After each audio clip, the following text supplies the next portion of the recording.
Hello. Testing. I think that this is working. I think this is working. Is this working? Testing. Huh? It is. All right. Sorry. It took me a while to get my sound all checked out. All right.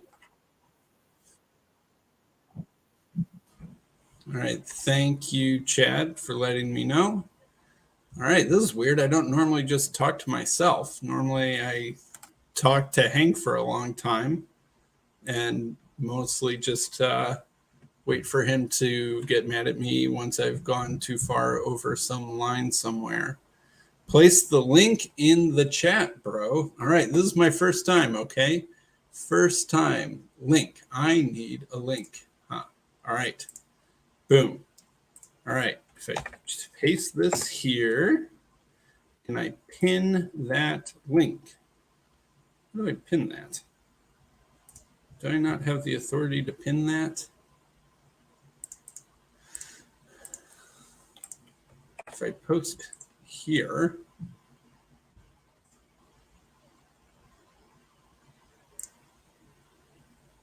all right. Can I pin that? Yes, that seems to have been pinned. Awesome. Oh, Jacob somewhere out there in the ether did it. Thanks. Oh, there's Eric. I can add Eric. Let's see if that works. It worked. Hey, I was like, great, I'm magically doing things that I don't know how to do, but then I realized Jacob was in here doing it. Huh. So how you doing? Pretty good. Pretty good. Life's good. I'm not sure how long I'll be able to stay in here, but here I am for now. You're hopping on the Chat on Jacob's channel bandwagon. Yeah. I feel like this is a fun idea. I didn't ask Jacob's permission to do this right now. I was just like, hey, I have some free time. Let's see what happens. All right. So, is your secret sacred self Jacob? I don't think so, but he is a member of my consciousness Congress. Shows up from time to time. Are you ever like reading something and then like PVK or Jacob or somebody else like pops into your head and you like start explaining this thing? Sometimes I'm like doing some kind of really Catholic thing and all of a sudden I'm explaining why this is important to somebody. Yeah. Yeah. Sometimes that does happen where I was like, oh man, I really need to explain what I'm doing to this particular person, right? Maybe it's Paul, maybe it's Jacob, maybe it's for Vakey. I don't know. So yeah, I do have imaginary conversations with these people way more than I have real conversations with them. Well, I feel a little less alone now. Good. So I was listening to you're just chatting from, was it yesterday or 2 days ago? Sunday, yeah. And that was interesting. You and Laura talking. It was mostly Catholic fan club hour, but it was good. I think Jacob would approve, right? Jacob always thinks we need to be more Catholic for some reason. I don't totally understand. God bless Jacob. I don't understand him either. So yeah. And it's always at that time when you think like, oh man, Jacob's going to back me up on this one. I'm going to, phone a friend and ask Jacob to come to bat for my team that he normally comes after you the hardest, right? When you thought that he was going to help you. He has only come after me like 2 or 3 times. I think that's because of his respect for clerics. Yeah. Hey, Jess. Yeah. So I was thinking one of the last things that you asked on that stream was, what's your favorite part of Catholicism or something like that? And I was like, oh, I know, it's funerals. That's what you guys are good at. You guys have funerals down.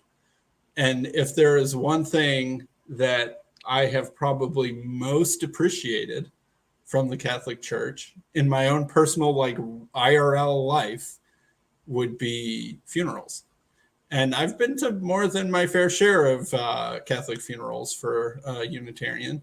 And I feel like you guys have funerals are one of those times where, or the passing of a loved one is one of those times where it's really helpful to have here's what you're supposed to do, right? Mm-hmm. This might not happen very often in your life that you lose a loved one. Hopefully not, right? Maybe you haven't dealt with this in decades or maybe ever. But here's what you're supposed to do. You do this, you do this. The people show up here. The service looks like this. You go to the graveyard. And after all those things are done, then you've done the thing and it's done, right? And so having good, clear guidelines on that sort of thing. And it's beyond just, having clear guidelines. The guidelines themselves I found are good. Like I've always felt that I feel like the Catholic funeral, whole bundle brings a good sense of closure, and it's much better than a lot of the Protestant ones I've been to, or especially better than some sort of do-it-yourself, write your own rules kind of one. And so what's my favorite part about Catholicism? That's easy, funerals. Yeah, I guess I've never actually been to a non-Catholic funeral. Nope, that's not true. My grandma didn't have a Catholic funeral. She wasn't really Catholic, so yeah. Which relative? Sorry, I was reading Jacob's comment. Which relative wasn't Catholic? My grandma on my mom's side. My mom got baptized before she married, or after she married. Sometime around marrying my dad, my mom got baptized and went real hard on Catholicism. Like just what had she been before that? You don't need to answer that. Nothing. Sort of person who sleeps in on a Sunday morning. Yeah, interesting. So your mom was a convert to Catholicism. On your dad's side, is it more German Catholics all the way through? Yeah, German Catholics back to the Charlemagne. I suppose, perhaps, yeah. So, because people forget that the Germanic tribes were actually Aryan for a few centuries there, and that when Charlemagne is running around conquering a whole bunch of these rogue Germanic tribes, some of them were pagan, but most of them were actually Aryan Christians that had been that way for a few centuries because some Aryan missionaries were the first to convert the Goths. And actually, the first written document in a Germanic language was Wolfilas, an Arian bishop's translation of the New Testament into Gothic. And that was the first time a Germanic language had been written down. And that was 350s AD, something like that.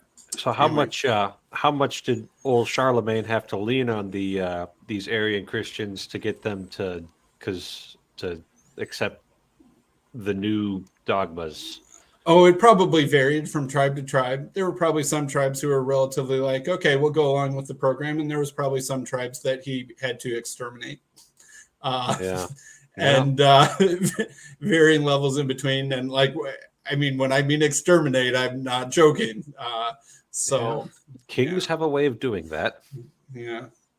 Charlemagne didn't mess around. And I have my sympathies for the Aryans, even though I'm not an Aryan. But it's one of those little known facts that for a while Germany was Aryan Christian from say 350 to 600 or 700 or something like that.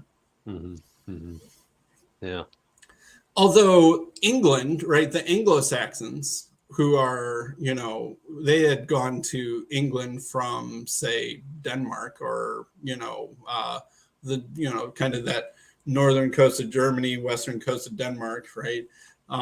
They converted to Catholic Christianity there because of the sort of, I guess you could say, the lingering effects of St. Patrick's evangelism of the British Isles. And so they were actually the Anglo-Saxons converted from paganism straight to Orthodox Christianity and didn't have an Arian phase. Hello. Hello. You guys are talking about Catholic grandmas and German grandmas, and I had one of each of those, but not the same person. So,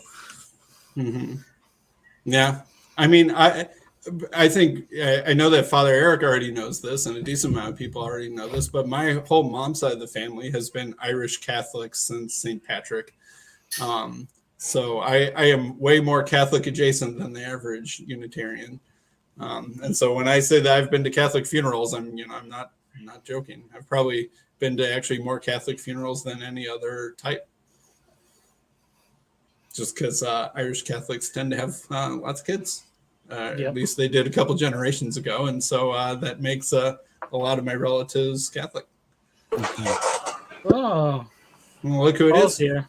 Wow. Hey, y'all. Sam, you'd better jump off and grow a beard real quick because you're starting to get outnumbered here. Oh, I shaved this morning. So this evening, I have an interview to be to run for. The election isn't today. I mean, I voted in the election today, but I am going to run for my local school board this coming spring.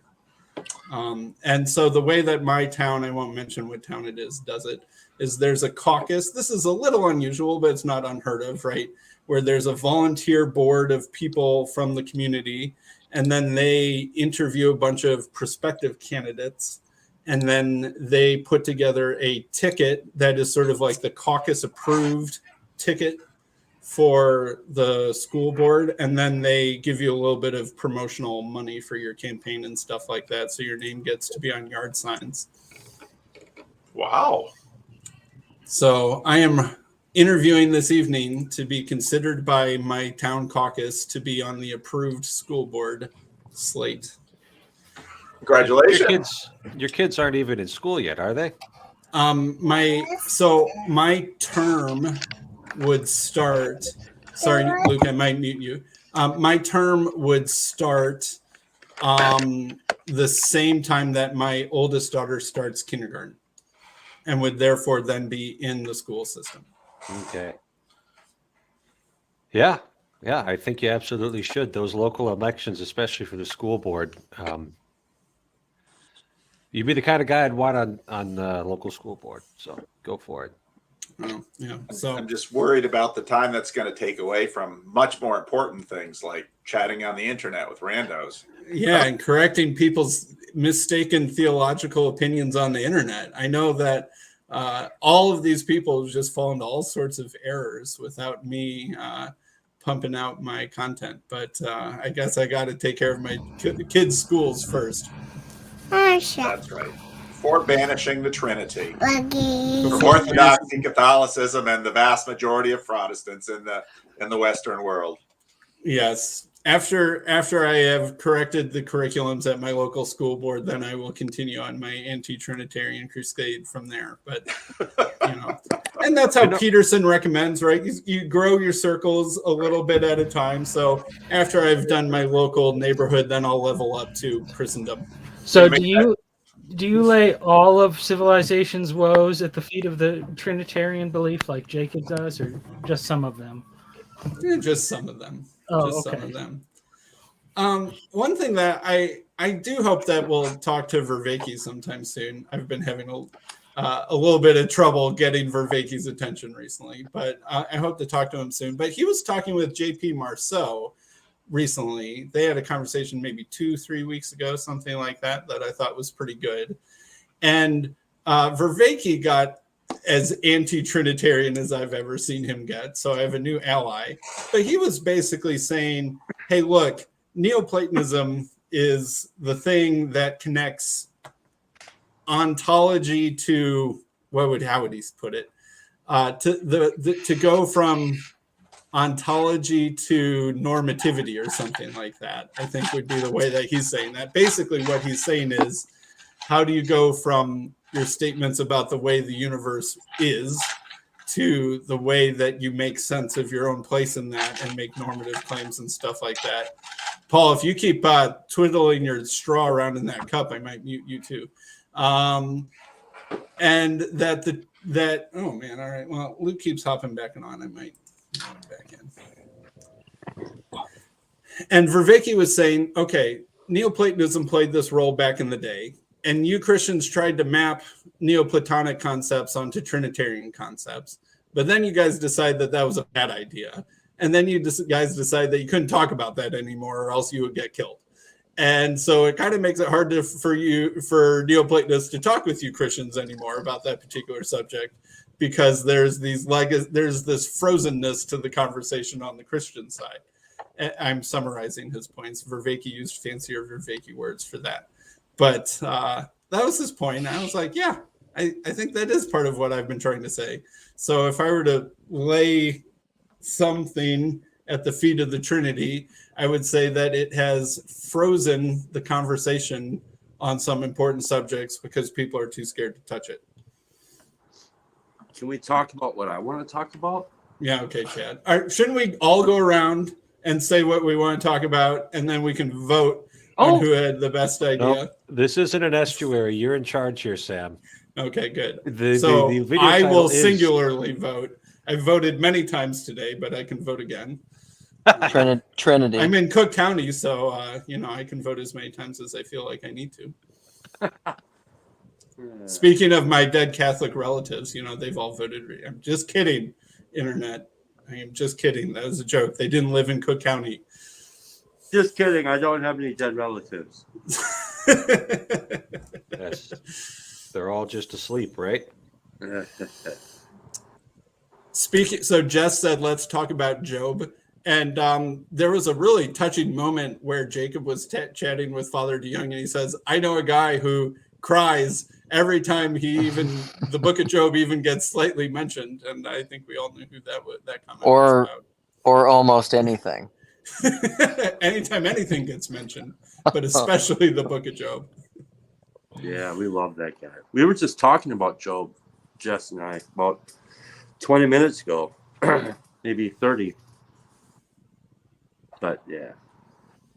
And were you talking to Jess? Yeah, Jess, that's what I meant. Yeah, so you were talking about Job. Makes sense. Yep, absolutely. Okay. Yeah, we were talking about that, and we were talking about this idea that I've been trying to hound on. I tried once to hound on Paul Vanderklay. I don't know if you know that guy or not. Never heard of him. About grace, or like things that happen that you can't explain. And like, I wish that Vervaeke and Peugeot and Peterson would talk about some more of those things, rather than like if you do this, this will happen stuff, or like the fifth P of phenomenon. What do you want to say? What do you want to hear talked about grace? You just want to hear it. I mean, that's one thing with a lot of people with these conversations. They often send me things, and what they really want is for something to be promoted. And no. So what exactly are you thinking about when you say, I wish they'd talk about grace? So it's not necessarily. Listen, I love the steps. I do 12 steps. I try to do that. I like process. I believe in that sort of thing. But then there's this other thing that you can't explain. I'm interested in, like, what are some of the scientific terms, or what are some of these, like, from your guys' different frames that you're in. Like, I think it'd be interesting to hear you guys share your thoughts on those different things, because this corner of the internet gets more about, relationship and process stuff. So that's all. I hate to be a pain in your ass. I just add the caveat of, I could be totally wrong about all of this to everything I say. So that's my escape hatch. And I'm just a working class guy, so that's my excuse. I dropped out of college. I saw you building cabinets. Yeah, working on them. Yeah, that's my more hours per work than I wish it was job. So but it's good. So Chad, did you see my short I put out today? I saw it. I didn't watch it yet. So kinda. So what I've been thinking about a lot recently is this Cormac McCarthy interview that I watched, because I love Cormac McCarthy. He's my favorite author. and he recently did an interview, which he doesn't normally do. He basically has never done it, except for there's a really old interview with him and Oprah. But he had this interview, and he's I don't know. I don't know exactly what it is about Cormac, except that I think it's hard to describe even why I love him, but when I read his books, I just feel like he's, as my family likes to make fun of me, one of my phrases is I feel like he's tapped into the dream. He's tapped into whatever it is that I love about everything. And When it and comes to love, Luke, you're a light touch. That's a good thing. And so he has a new book that's come out. This is his first. Well, it's two books that are coming out. The first one is there's two parts, and the first one was just released of this like kind of connected work that he's doing, and this is his first thing that he's done since he wrote the book The Road, which is my favorite book of all time. And so he's talking about, I don't know, he's a brilliant guy. He's clearly very smart. And so he has this long interview where he's talking a lot about the unconscious. This is all connected to what you were saying, I think. And the unconscious, he kind of is asking the question, because he's a big physics and math nerd, and he talks to all these physicists and math people, and he's very concerned with consciousness. And he said, like, why is it that consciousness doesn't speak to us? Your unconscious, whatever that is, doesn't speak in words, doesn't speak in language. It's this and he asked this question, he says, or he uses this illustration where he says, when you're talking to someone and someone asks you a question of like about some idea, and you're just like, well, and then you say like, well, let me think about that, how to say it. And so there's a moment in that where you have a pre-verbal awareness of some reality, some idea that you can't put words on, that you can't name. And then Cormac kind of uses that to go into a longer discussion in this, I don't know, hour. Like they probably talk about the unconscious for about a half hour or so. And it's a phenomenal conversation. I mean, and but the way that I often think about it is this is one of the things that I wish even in the Consciousness and Conscience conference would have been discussed more. And I was talking a lot about how a huge part of consciousness is the unconscious. And I actually would argue that it is the unconscious is probably the main part of it in which the conscious articulable awareness is embedded in the unconscious.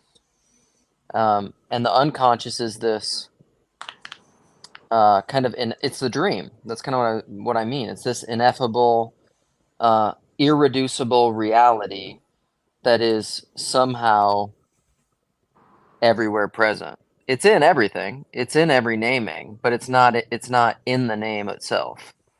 And I think to your point, that's the unconscious contains the things that we don't know as well as the things that we know. And I don't think we focus on that very much because of whatever this mode of thinking and being and that we're currently in, which is manifest probably most overtly in scientism, is very concerned with the application of our will to control and mold this universe to whatever way we want to see it. Yeah. And that's the articulable consciousness. That's not the unconscious. The unconscious is, I don't know, like barely concerned with that. Yeah, I would say.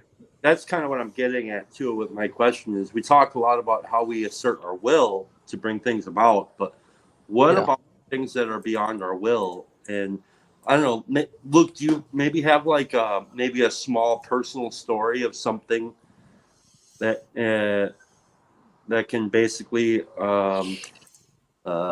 illustrate this topic? Like, is there something that an experience that you've had, let's say with grace or maybe revelation, or I don't know, this thing? Where I would go with that, I mean, I could go I could probably think of a specific story, but where I'll go with that is Jordan. Do you remember the time when Jordan Peterson talked about difficulties that people have had in their life? And he said that if you ask most people if they want to endure difficult things, they'll say, of course not. But then if you ask people retrospectively if, like, what are the most meaningful and valuable experiences in their life, they're usually these very hard things that they would have never picked for themselves. I That's think what my that is. that's my middle daughter's current relationship with swim lessons. She cries during most of the swimming lesson, but every week before swimming lessons, she's super excited to go to swim class with daddy. And then on the way home, she's super happy. But when she's in the pool, she's mostly sad because the water's cold. And That's a very simple illustration of it. But I think I think basically where I would go with that, to try to just cut myself off from rambling for 30 minutes, is I think what's core in that is that suffering is what makes us. And these things that we often don't want, that we don't will, that are often antithetical to our will, are the very things that are most valuable to our human making and to our meaning in the long run. And so whatever that spirit is that's looking to assert its own will is probably also antithetical to your own human making.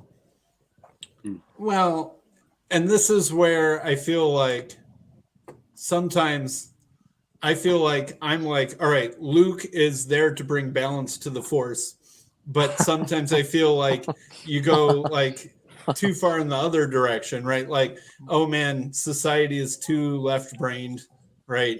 We need some more right brain, which is, I think, basically kind of what you're saying of dream versus articulated, map thing, right? The right brain is much more the thing that's in the dream and in the stream, right? And the left brain is the one that's trying to articulate and propositionalize and systematize and sort of make sense of what's going on. Probably, at least in part, because the right brain thing is very expensive, right? And if the left brain can systematize and regularize some part of what the right brain is doing, it can kind of offload that, right? Like a kid, is very right brain because like all this stuff is new, right? And all these things are strange, but it's very dreamlike, it's very real, it's very sensual, right? And in a way that's hard to articulate. Like, sometimes I feel like I can kind of remember what it was like, perspectively to be a child, right? And you just have a lot more feeling of stuff and a lot less words, right? Something like that. And then as you grow up, you get kind of more words and less feel. And that's probably the left brain becoming more and more dominant. Maybe Luke thinks this is the whole problem and maybe has part of a point. I think it's necessary. I think, but I would say, so collectively, what's happening in humanity is that very phenomenon, but it also happens to us individually.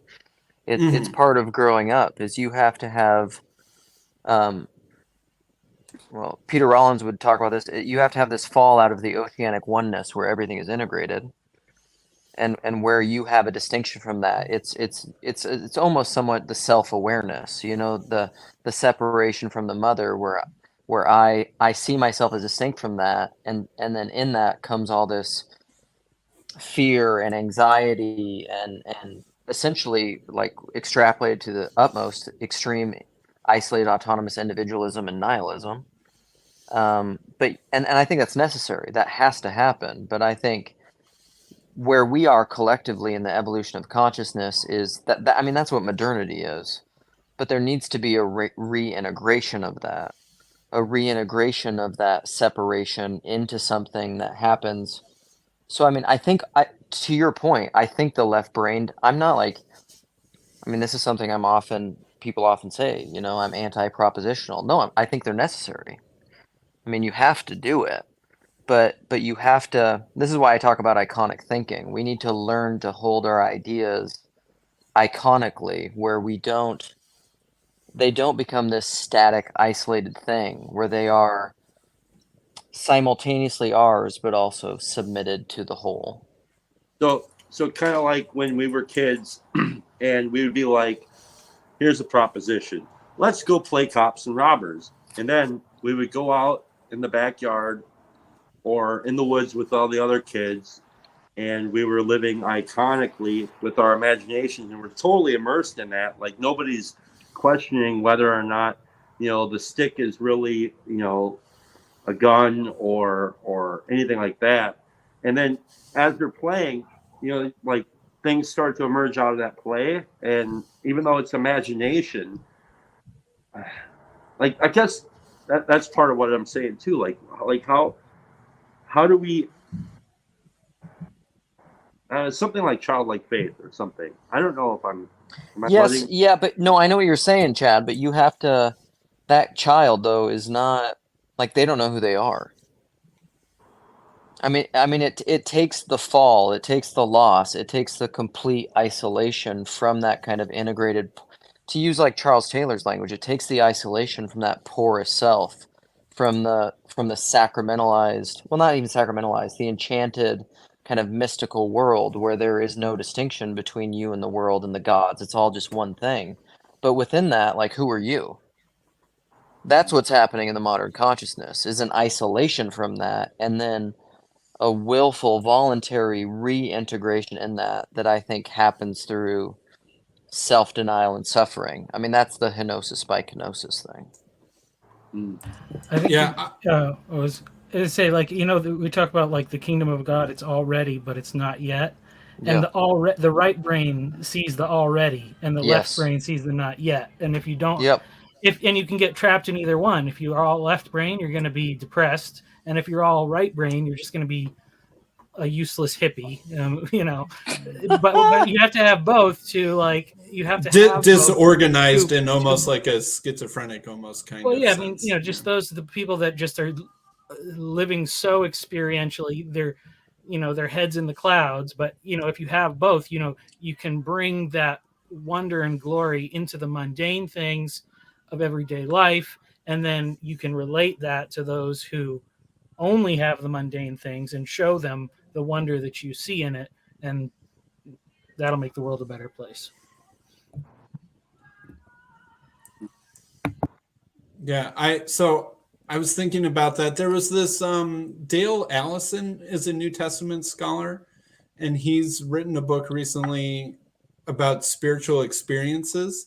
He's basically said that I have tenure now, and now I finally get to write the book that I actually wanted to write. Previously, I had to write all these books. Not that I disagreed with them, but I had to kind of play to the guild, so to speak. And now here's my 10-year freedom book, and it's basically sort of like a documentation of different categories of spiritual experience. And I think it's a very, I don't know, this corner adjacent sort of book, in that it's like, well, actually it turns out if you get people to be, and Paul says this stuff, if you get people in a situation where they're actually candid and not scared of embarrassing themselves, way more people than you think have had various kinds of spiritual experiences. But a lot of them are scared to admit it because it sounds either religious or kooky, or it makes them feel, it might make the person doubt their sanity or something like that, right?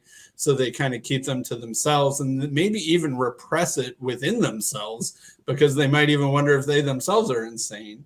But there are these very frame-breaking things that, like one of the things you said, Luke, was that maybe civilization is sort of mapping the same sort of trajectory of individual development. And that as our civilization gets so advanced and even perhaps aged in sort of a decadent Ross Douthat sense, nothing very unexpected happens very often, right? Although perhaps COVID was of that, and the Ukraine war is of that, right? So we're getting, and Trump kind of was of that. So we're getting some more of these frame-breaking, situations. But part of the problem is that when things are so stable and predictable for so long, the left brain gets more and more dominant and comfortable and certain about itself, because it's not getting much input from the right brain about, hey, you didn't see this coming, because it did see it coming. Well, if we're going to be doing a spiritual direction for the entire world here, here's So Saint Ignatius, in his rules for discernment of spirits, he says in the first rule that when somebody's moving away from God, God will strike the conscience of that person, right? Will continue to he uses the word bite the conscience of the person, while the spirit that opposes God, the evil one, promises pleasure and ease of life to draw the soul into sin, and then that dichotomy reverses when somebody turns back towards God.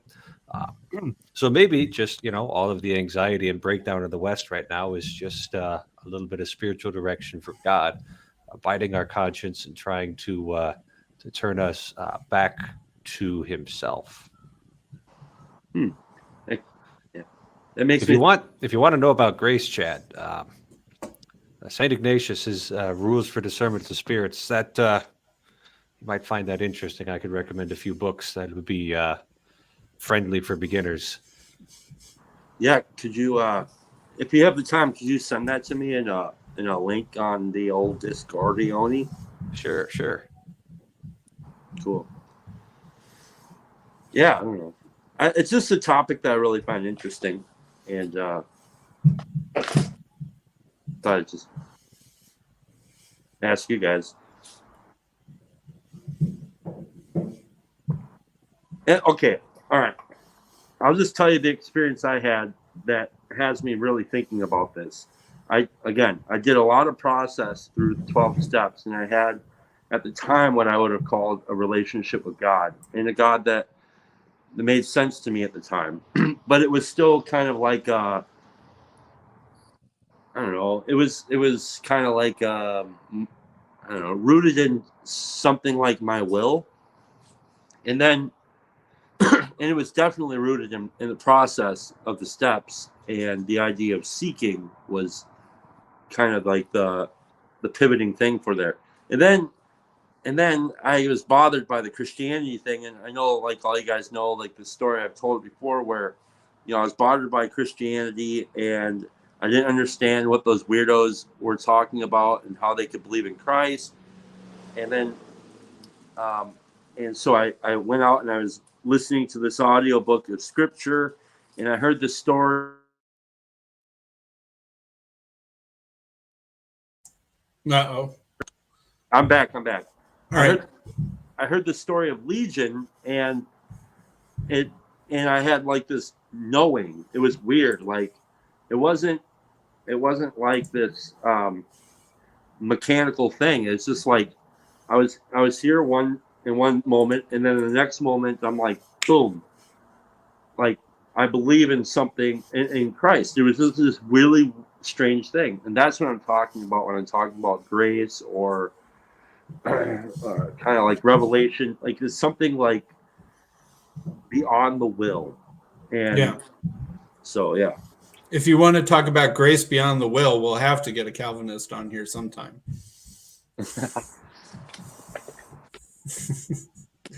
No. It is my favorite part of Calvinism, though. And the part of the reason why I could never criticize it too much is that I think that they do kind of have that part right. That sort of I never had a deconstruction, and I also never really had a conversion to Christianity, right? Because I grew up in the faith. But I do feel like I had a gracious, strange lack of deconversion, right? When it felt like I might at one point, and it just didn't happen, right? I just didn't not become a Christian. I just stayed a Christian, and I don't know why. And that felt like a gracious gift of faith. So I know what people are talking about, and I think they're right. Where that How comes is that? from, Okay, I don't want to take. Okay, what's wrong with the bandwidth? So I don't want to. I mean, part of me is curious in taking this aside. Something I say to Paul all the time whenever he brings up Calvinism, and it shows. And like everything you just said, I'm just like, how is that Calvinism versus just faith? Yeah, I have. It's kind because of you're that- It's because you're raised Calvinist. It's because I You have got that too much moment Calvinism sometimes, in you too. to recognize the water as Oh. water. I feel like Sam Harris saying, "That's not Calvinism." It's just Christianity, just like Calvinism. You guys are starting to get it. right. Yeah. I love seeing conversions to Calvinism on Jacob's channel. No. Huh. I've had many conversion experiences. I feel like, but they've all been irresistible grace. Not without deconversions, but just deeper every time. So, I mean, as I say, for me, that makes sense. I don't know if any for those who it makes them very uncomfortable.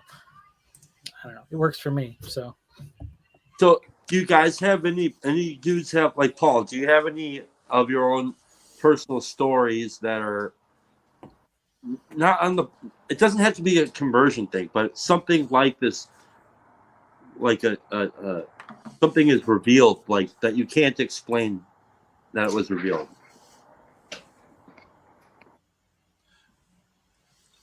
Stories that things have been revealed to me. Some of the more dramatic stories I have from others that I know. I have a good friend who very much has a gift of healing, and you know he's got some stories that are just absolutely amazing, and they're out there. There's actually tons of them, and they're not uncommon at all. They're just suppressed by the culture. I think that's what Sam was talking about, and they're all over the place. My friend, he would pray for someone, and he would very quickly have an image of some past abuse in this person's life that this person never revealed to them, and they start talking about it, and there it is. This stuff is not uncommon. And that's why the naturalist, the simplistic naturalism of, well, these things don't happen, to me just doesn't make any sense. They do happen. The harder questions are always the wildness of those things happening. And well, why would, for example, someone has a dramatic experience of healing. Why does God heal that person and not this other person? Those are the hard things. And but the fact that the world is full of miracles and revelations, and people usually people get all excited because they happen, and then they have to deal with it. One of my favorite examples of this is if you Google Andy Crouch testimony in reverse. It's a story he wrote years ago.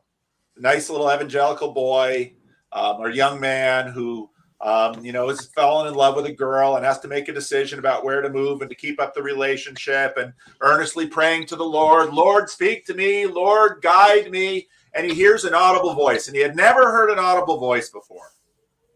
And so he hears the audible voice, and the audible voice tells him exactly what he doesn't want to hear. And so he basically defies the audible voice and does what he wants to do anyway. And stuff happens, and it wasn't the end of the world or the end of him or anything, but it was a great illustration of the fact that for modern people, things that we would tag as supernatural are play nothing like we imagine they should. And they don't always make sense right away, right? Even so, this was one of the ones that came up when Jacob was talking with Stephen DeYoung, is that so Peter has the vision, right, of the sheet that comes down, and there's all the animals on the sheet, and a voice tells him, go and eat. And I think we're to understand that it's Jesus's voice talking to him. And, go and eat, and never, far be it from me, Lord, why would I eat something unclean? And then it invites him maybe 3 times. And then it ends. And Peter's like, well, what the heck did that mean? Right? He does not even immediately know what this vision meant. And it's only later when whose house is he at? Is it Cornelius? Is that the guy who he sees after? So it's Simon the Tanner, isn't it?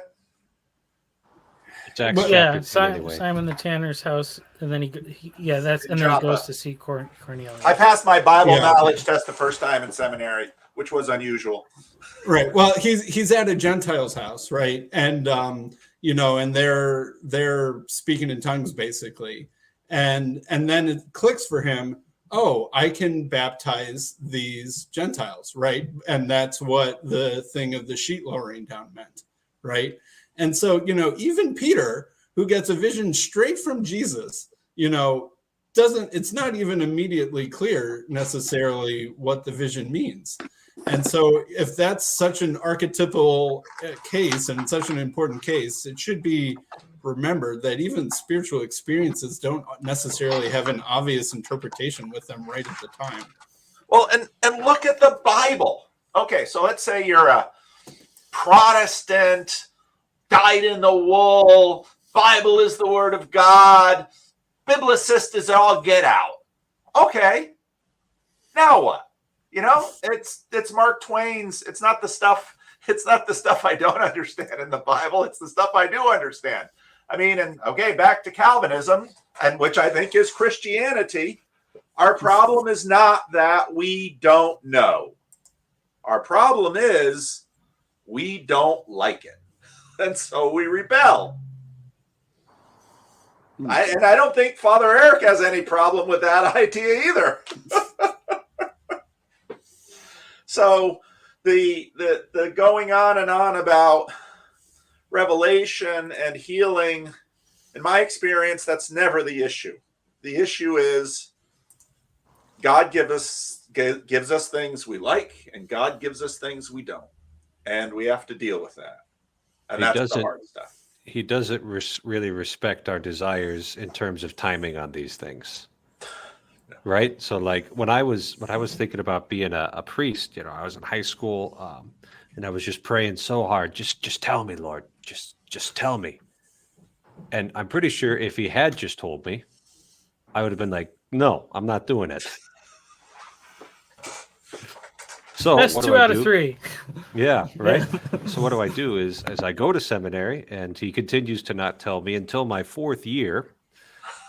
And when he gave me a clear answer, I was like, okay, let's do it. And you know what was important?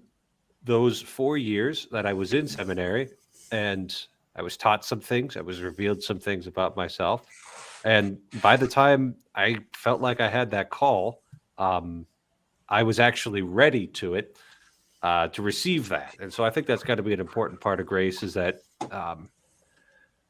there's going to be certain things that God's just going to wait until we actually want to know. Because otherwise it'll be wasted somehow. God runs the show. And again, people say, oh, it sounds like Calvinism. Well, yeah, but Christianity, I mean, Catholics aren't going to disagree. It's God's world. He gets to run it. Well, speaking of God running the show, my wife just pulled up, and it'd be really appropriate if I go spend some time with her, and we're gonna go talk to a financial advisor. So that's exciting. Yeah. Sounds like being a mature adult and cleaning up your room. Yes. But if you know me, you know I like to think about cleaning my room. It's the equivalence of actually cleaning my room. So, and there's a lot of Calvinism in that too, and not the good part. all right, guys. Hey, I appreciate you guys. Thanks for letting me bother on you on that stuff. And go check out my channel, Navigating Patterns. Wait a minute. Has anybody ever seen Chad the Alcoholic and Mark Lefebvre in the same room? It's just Mark with a mask. What do you guys think of the camera angle? Good. The door being open in your background is a little bit distracting because it's a little bit like, well, what's over there? You know, right? It kind of draws your eyes' attention. Is someone going to come in and strangle him? Yeah. Yeah. It's the Queen of England, the zombie Queen of England now. Or a tiger. We also can't get a good view of the Jordan Peterson poster. Yeah. That's been a faithful companion for many years now. Yeah. Yeah. Yeah. You should hang that on the door and close the door. Mm. Well, the office is coming along. Still a lot of work to do. Wow, that Figure out camera new just angles. focuses so fast on that chair as soon as you get up. Yeah, if you want to make videos, a Sony camera with a decent lens. Listen, Paul, I don't know if I'm the only one, but I rarely actually watch these videos. You're not the only one. You're a third of my audience. Yeah, so like every time you bring up the cameras, I'm just like, shut up. We get it. You actually watch the videos. I get a lot of questions. I get a lot of equipment questions via email. Oh, I see. You should just make like a blog of your setup, like just a blog post. You can just link the blog post, automatic reply. Yeah, it's that people don't see stuff. You can, I mean, you know that we're going to have the festival 2 Saturdays from today. It doesn't matter how You got to much put it you in the announce bulletin, that. send 4 emails, have it announced at Mass every week, and give a personal invitation. And then things will happen.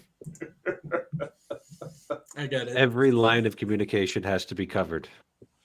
Yep. It's true.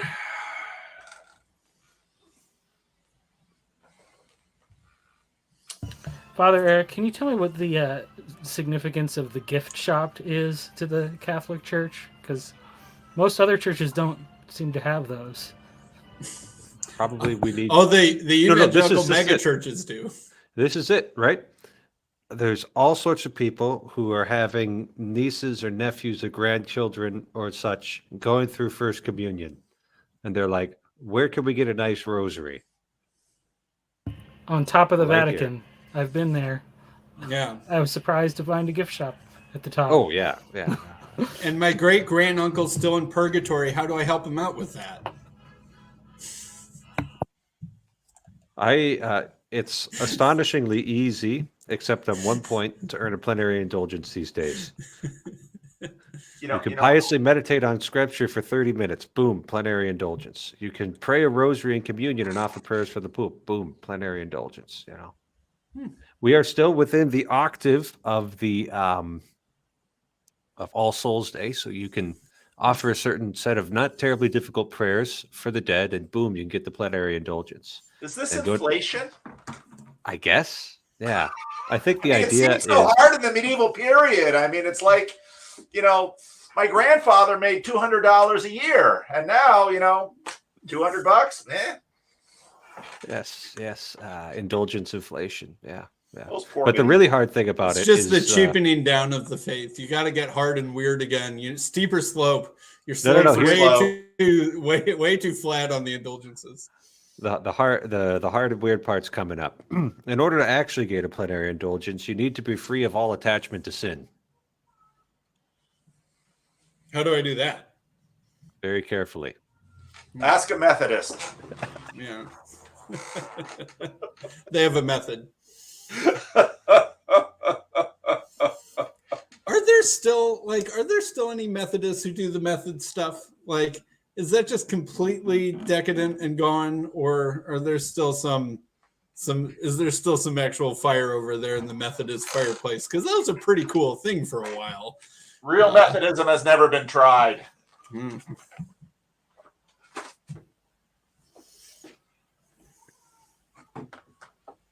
Well, I think it's supper time. All right. Thanks for doing this, Sam. Maybe we'll get that 24-hour on-ramp going one of these days. Sounds good. So should I make a video for tomorrow? Yes. The homeroom video. I do have a randos conversation in the can. I can't release. The guy just gave me permission. So, but Well, what videos do you have in your mind? Oh, that looks weird. I have so many videos in my mind. That's the problem. There's too many. You know, I've got stuff on same-sex marriage. Peterson's conversation with the mobster, the ex-mobster, that was outstanding. I really want to do something with Andrew Tate and Aubrey Marcus because, you know, these two visions of masculinity that are in our culture right now are really fascinating. I mean, Aubrey Marcus is sort of the spiritual but not religious. You know, he's playing with Judaism, but when you listen to him, you know, it's and this At is the same level of depth that Madonna plays with Judaism. yeah. Yeah. But and well, then you got Andrew Tate in Islam. So for the hot chick that goes to yoga in the cool section of town, do they go Andrew Tate or Aubrey Marcus? Yeah. Or do they really want a nice Christian lad who's someday going to run for school board? Yeah. I think the nerdy Christian Christian lad wins a lot. Yeah, or at least we're underrated. with the burqa, the lady might be able to date both, you know, because that's a good identity hider. Who knows? Oh, hey, Laura. Yeah. Oh, I got to figure out. So I took apart my studio. It is gone.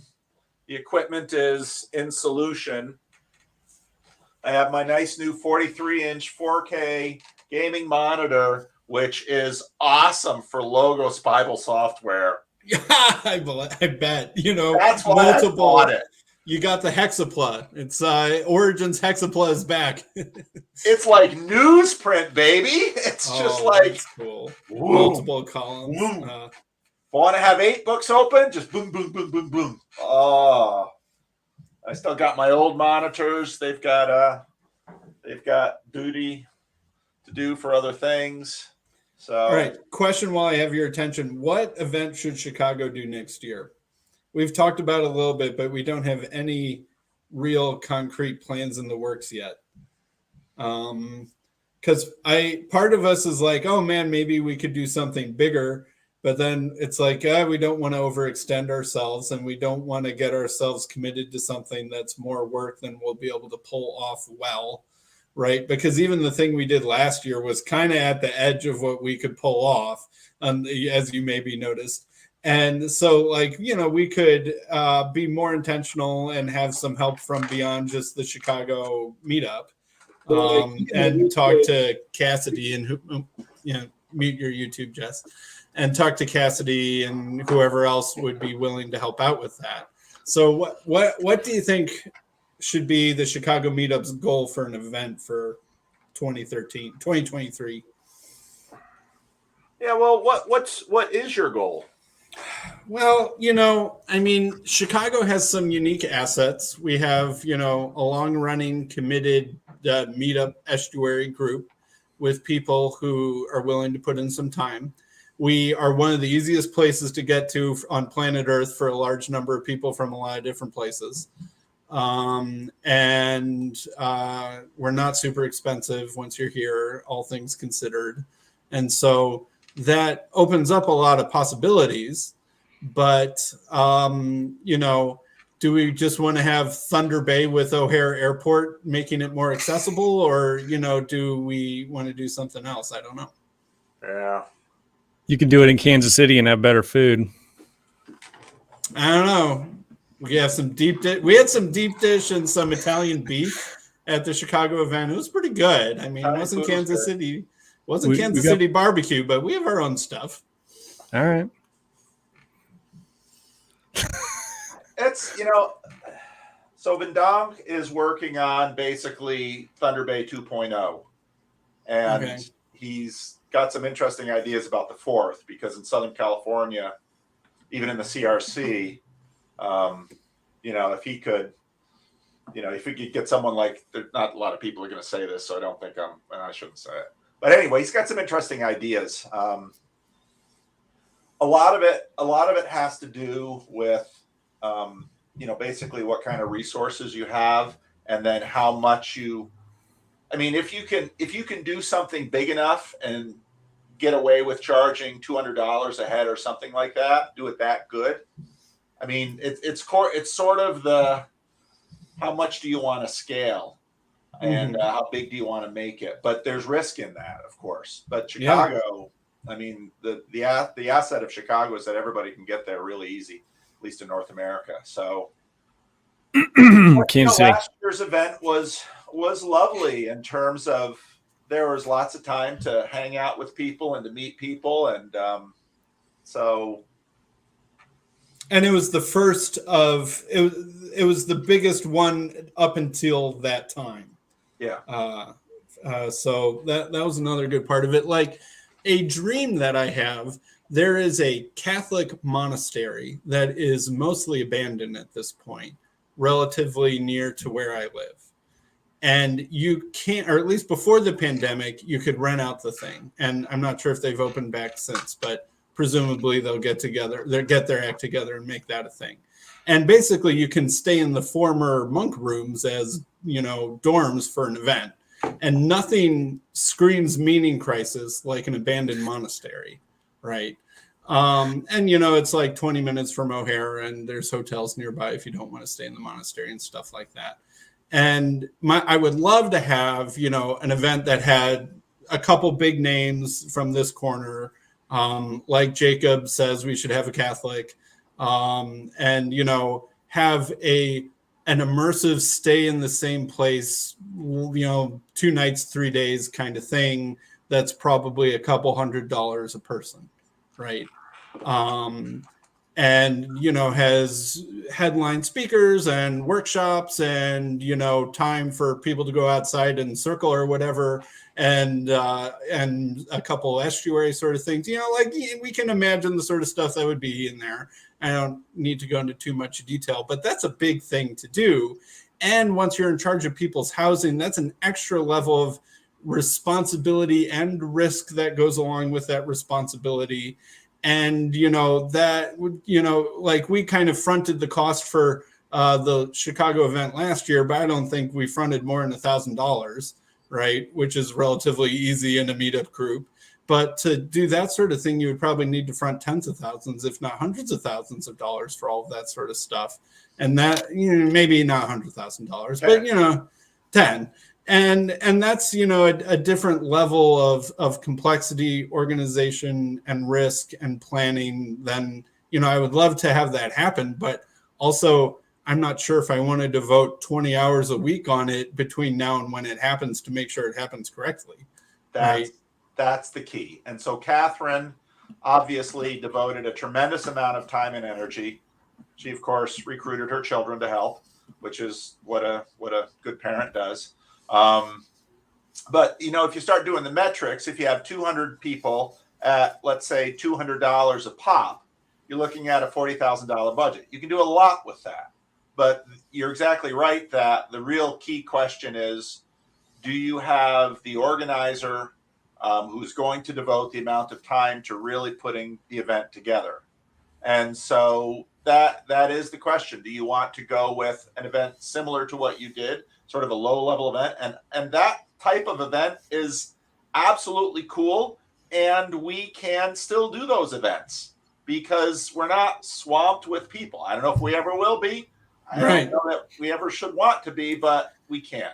And last time we didn't really market beyond just kind of a few announcements here and there in the obvious places with the intention of not getting ourselves swamped, right?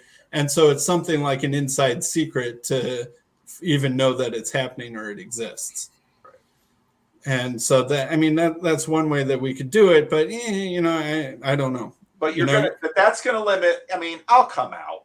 I'm a light touch for this stuff. I mean, this is a friend thing. But if you really want to get a big name, again, John and Jonathan are also super, super down for the cause, but increasingly harder to get. And for Jonathan, at least, I mean, this is his day job.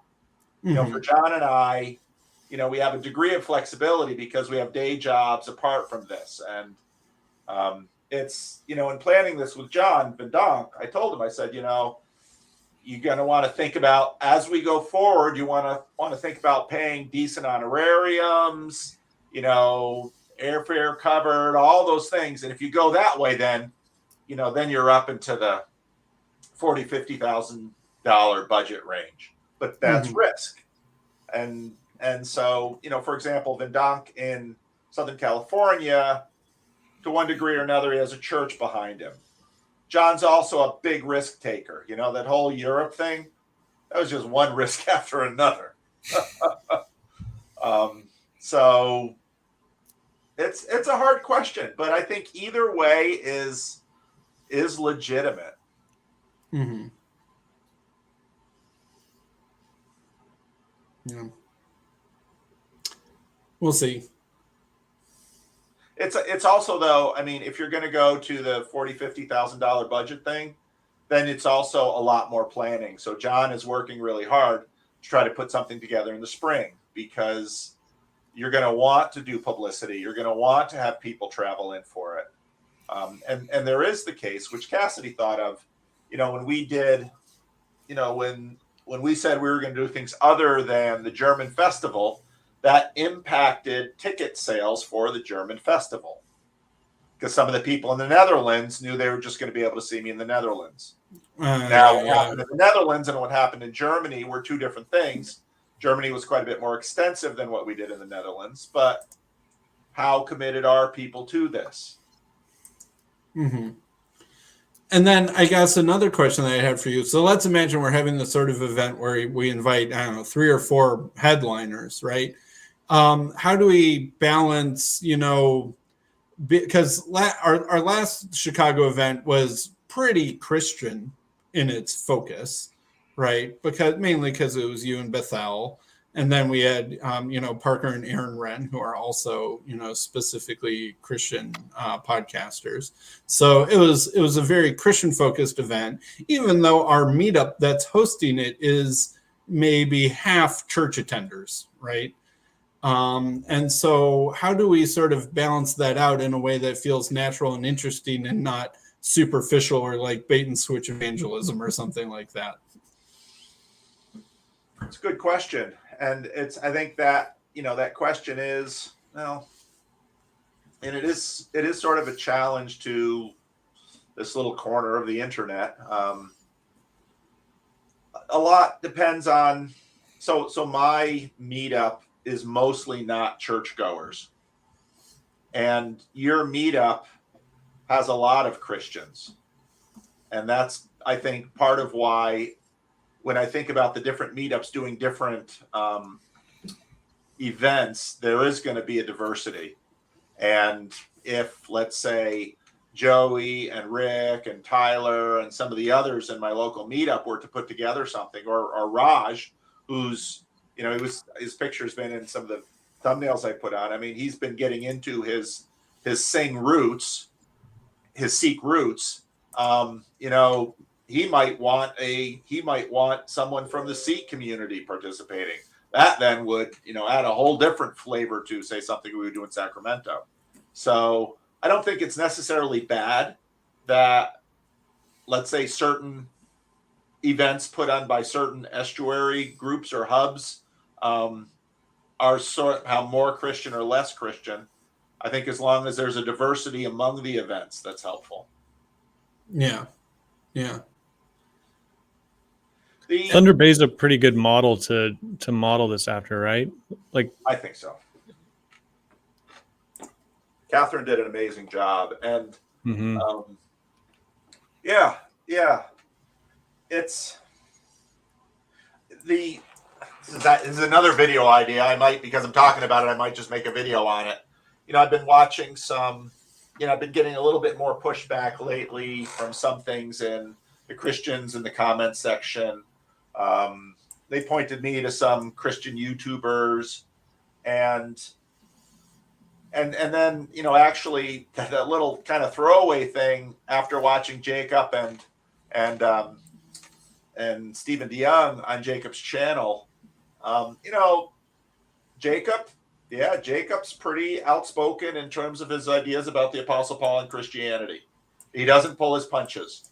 You know, Father Stephen, Orthodoxy, you know, called me out by name on a number of occasions, and I respectfully, he made what I forget what his title was, but he was Domini Vanderklay, yes, but yes. depending, but that's there's a little jab in there because he's from the CRC, so he knows what he's doing, and I don't take it as not being in good faith or good fun. I really don't. But Christian YouTube and the Christian internet really plays is playing a different game. I'll say it that way. And like Mike Winger or something like that. Yeah. Even though his videos are pretty big, right, in terms of audience, he's playing a different game of reassuring the people with the right answers to the questions they're wondering about. Right. And I think part of what has made our conversations here what we often value is that we're not playing that. I mean, I said it in that video that in this little corner, we have all these different flags. So you've got kind of the Christian group and, you know, maybe a big Christian flag and then some little Christian flags around it. And we've got some other people. And our game is not to steal people from the other flags. And our game is not to destroy the other flags. And I'm not speaking about those other games, but that's not our game because we want to do something else. And that doesn't mean that, you know, Paul Vanderklay wouldn't enjoy it when we baptize Sam into the name of the Father, Son, and Holy Spirit. Or we Unitarians do the tripartite baptism mostly too. So you know, and so then, to me, there's a lot of value in my conversations with Jacob, even given what Jacob has to say about the Apostle Paul and Christianity and making videos about me after my Sunday school class. Mm-hmm. I mean, I think, so the question is, aren't you defending truth? Well, I think truth warrants honest conversation. And some of the critique of me by some is that I don't defend Calvinism or Christianity in the way that they think I should do so. And when I hear that, I think I'm not promoting it in the way that they usually expect it to be promoted on YouTube. Mm-hmm. And for my part, I say, you can find lots of Calvinists. You can find lots of just about everything on YouTube. Every main camp has their person that's a that. Right. or multiple, depending on how big the camp is. And if, you know, one of these days, Jacob and I are going to have a conversation and I'm going to, you know, I'm going to start hitting back on a few things with Jacob that I usually just kind of, you know, shut my mouth on, because in my opinion, the way the relational process works is if you actually want to impact someone, you need to have a degree of trust. Yeah. If not a whole lot of trust. A whole lot of trust. Yeah. And that trust and love is built by mutual disclosure. It's built by forgiveness. It's built by turning the other cheek. It's built by the other person knowing at a deep level that I care for them. Mm-hmm. Not just them as a sack of beliefs, but them. Yeah. And that to me is worth, you know, getting some rosy cheeks every now and then. Yeah. How was having I forget his last name, Richard, in the Thunder Bay event and being kind of thrown in from the outside, both as being a mostly Christian event, and he wasn't Christian that I knew of, and then he's also from the outside of this whole conversation thing anyway. Have you spoken to him afterwards and stuff? I know I heard what he said in the videos there. You know, there was like someone asked him, "What do you think of all this?" He's like, "I don't know yet. I'll have something to say maybe in a week or two." I didn't know if anyone followed up with him or heard anything about his experience from that. Well, he is a regular at Urban Abbey in terms of their coffee shop. So Scott, I assume, will have an ongoing relationship with him, as likely will Catherine. He did show up Sunday. And so the way the event was structured, Friday and Saturday were the event proper, and Sunday were some of the add-ons. Yeah. And he came to the add-ons on Sunday. And I had a brief little exchange, very positive exchange with him after the sermon. He basically said, I didn't think I was going to have any interest in a sermon, but that was really interesting. So, oh, interesting. So there's a positive thing. And so again, for me, this is... Well, I think of like future events. Like what was that aspect of it like? Is that something that should be encouraged to be modeled? Bringing someone in from the outside, an expert in whatever, or, you know, my dream would be to have someone like Peter Rollins join you guys. But I don't know if that's something is it just get weird and everyone's just trying to explain the basics to each other?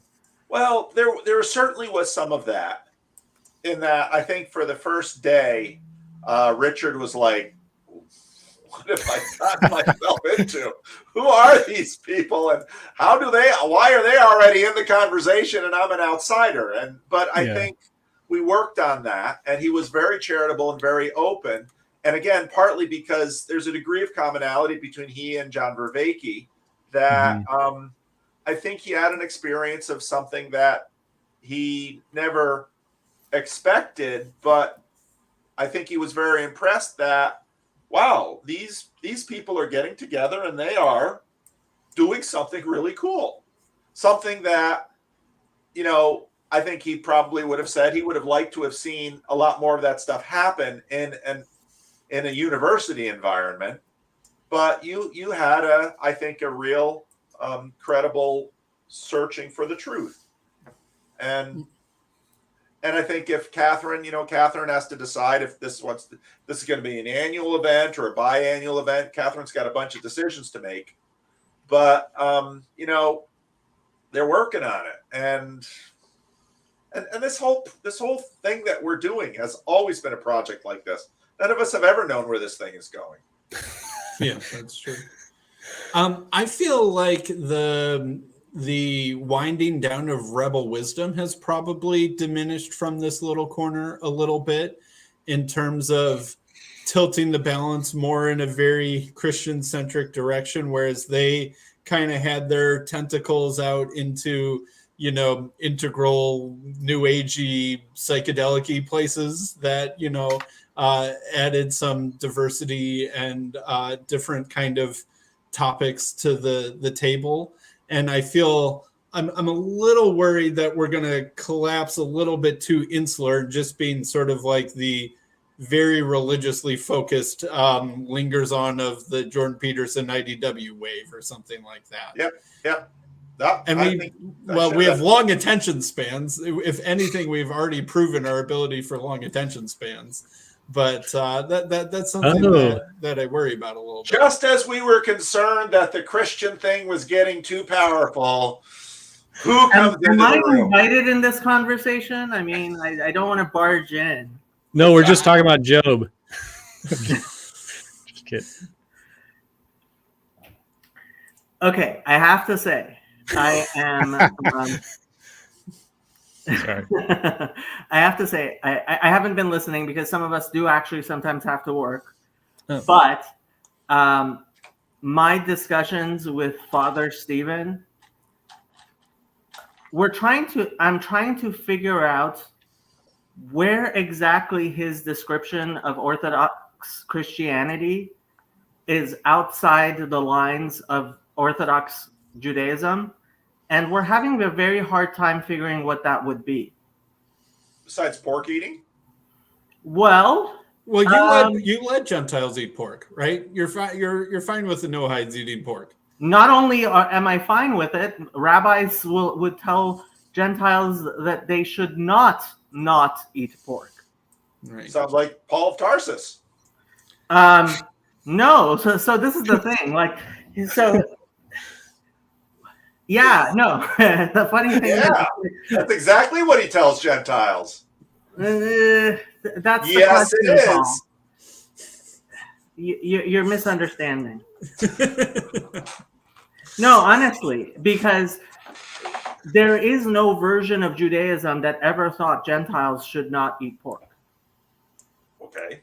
There never existed a version of Judaism, and this is part of what Father Stephen is wrestling with, is what exactly was the disagreement between early Christians and Jews. And it's very, very hard to explain Paul within Judaism. Like, if you're saying that Paul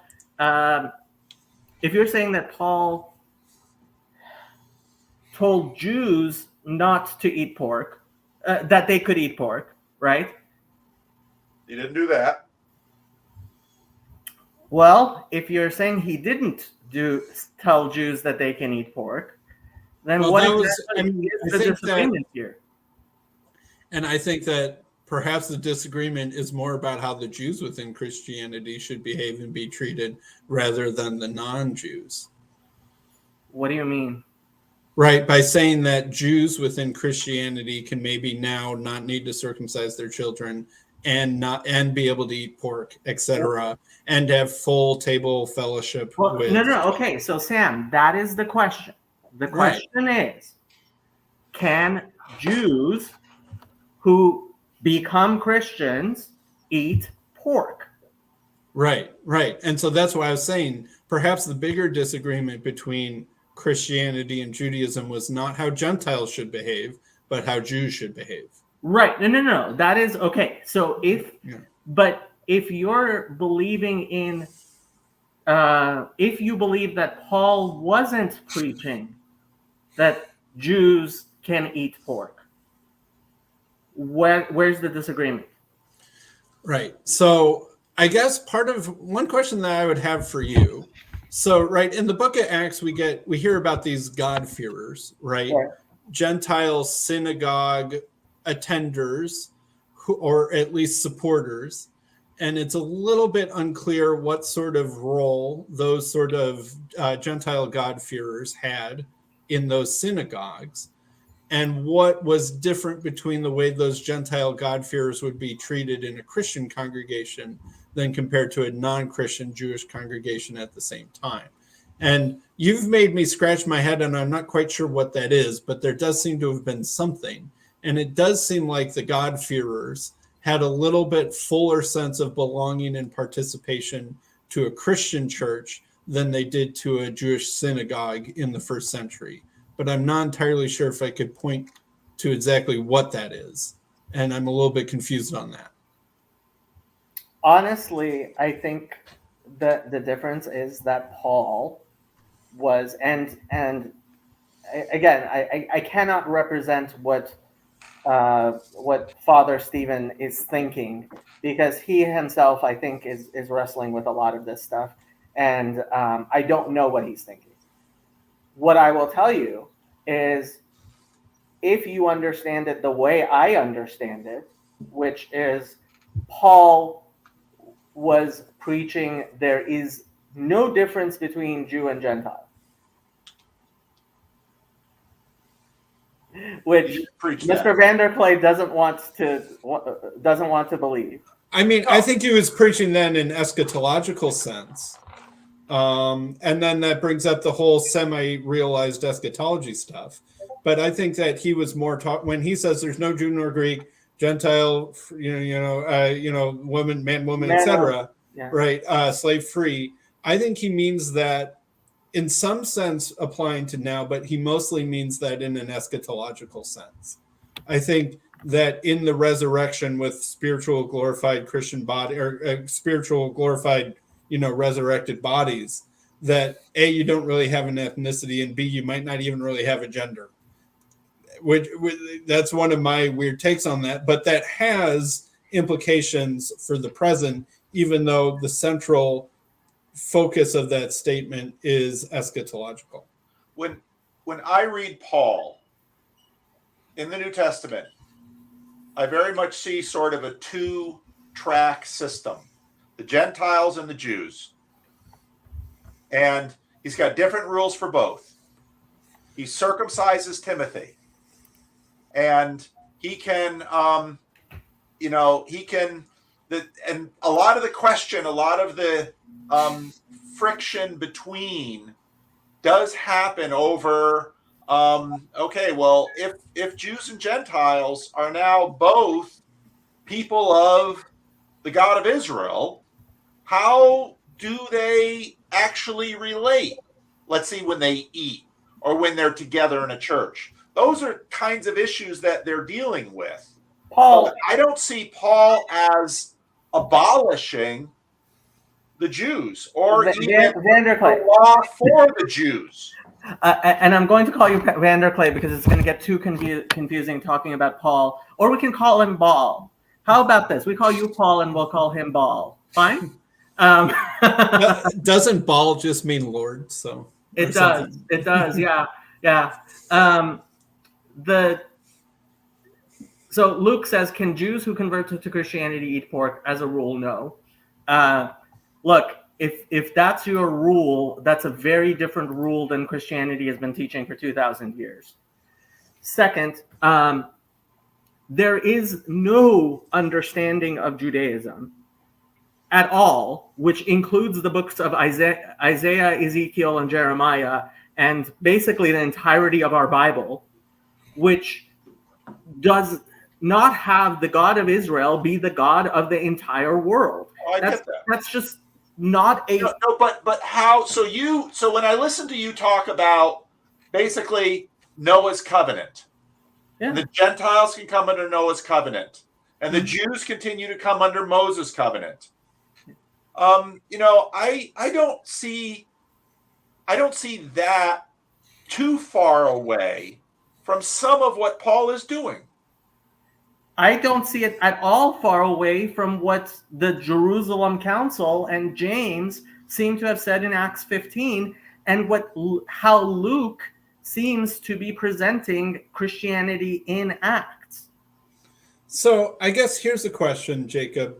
How would a Gentile worship God?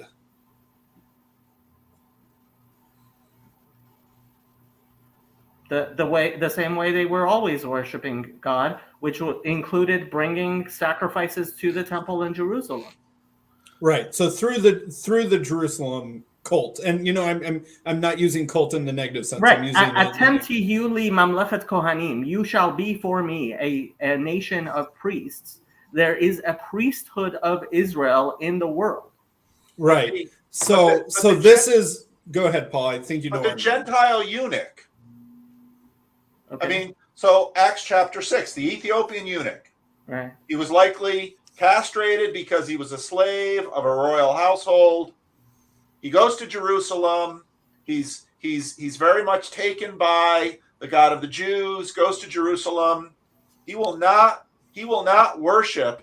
He will be in the court of Gentiles no further. Correct? Most people were in the court of Gentiles no further. Right. Most Jews, look, the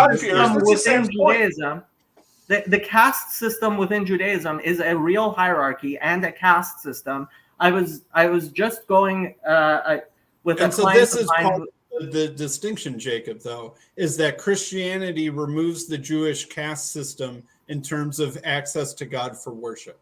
Yes, Jesus is the high priest, and yes, Jesus is Jewish, but in some sense, Christians are now all part of the priestly caste, in a spiritual sense, right? In the same way that Jews were a earthly foreshadow by being the priest to all nations, Christians are now the spiritual priesthood. Who are they priests to? Right. Well, it is in some sense all of creation, but the goal is to sort of try and wrap everyone else up into that. Or this is part of the problem. What part of the incoherency of this idea, which is where Christianity loses its mind, is the idea that you can have a priest without a people. Jacob, if you don't want Christians to be anti-Semitic, let's not cast Christianity in the most offensive way possible. Paul, how is it the most offensive possible? Am I misrepresenting until Christianity loses its mind is hardly the way that you're sort of bringing a nice cake to a neighbor. Oh, I understand you've lost your mind. Would you like a bundt cake? Paul, this is part of honest conversation. As Jacob prefers to do them. Yeah. I just don't. You have to understand. Look, if we are going to have honest conversation, I have to be able to point to things. There's nothing wrong with people pointing to things that are genuine Jewish ideas and saying you're wrong. No, I have no problem with that. But lost your mind isn't necessarily the most generous entree into the conversation.